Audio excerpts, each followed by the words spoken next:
தமிழ் சினிமாவுடைய மூத்த நடிகர் ராஜேஷ் அவர்கள் உயிரிழந்த விஷயம் பலர் மத்தியிலையும் சோகத்தை ஏற்படுத்தியிருக்கு. கன்னி பருவத்திலேயே படத்துல நாயகனா அறிமுகமானவர் தான் ராஜேஷ். அதுக்கப்புறமா பல்வேறு திரைப்படங்கள்ல நடிச்சிருக்காரு.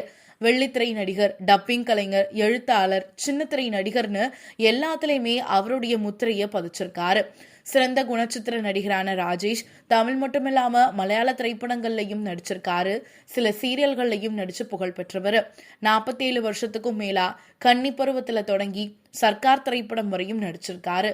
ஹீரோ முதல் குணச்சித்திர வேடங்கள் வரையும் இதுவரையும் 150க்கும் அதிகமான திரைப்படங்கள்ல முக்கிய கதாபாத்திரங்களையும் துணை வேடங்களையும் நடிச்சிருக்காரு. திருவாரூர் மாவட்டம் மன்னார்குடியில 1949ஆம் ஆண்டு டிசம்பர் 20ஆம் தேதி பிறந்த ராஜேஷ் திண்டுக்கல், வடமுதுரை, மேலநத்தம், ஆனிக்காடு, தேனி மாவட்டம் சின்னமனூர் ஆகிய இடங்கள்ல படிச்சிருக்காரு.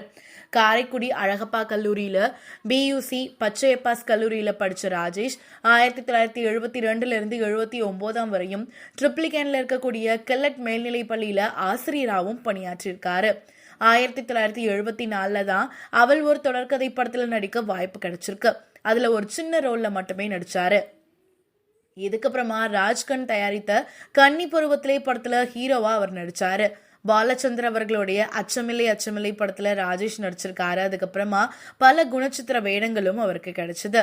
இதுக்கிடையே உடல்நலை குறைவு காரணமா சென்னை போரூர்ல இருக்கக்கூடிய தனியார் மருத்துவமனையில சிகிச்சை பெற்றிருந்த ராஜேஷ் இன்று காலை உயிரிழந்த செய்தி திரையுலகினர் மத்தியில பெரும் அதிர்ச்சியை ஏற்படுத்தியிருக்கு.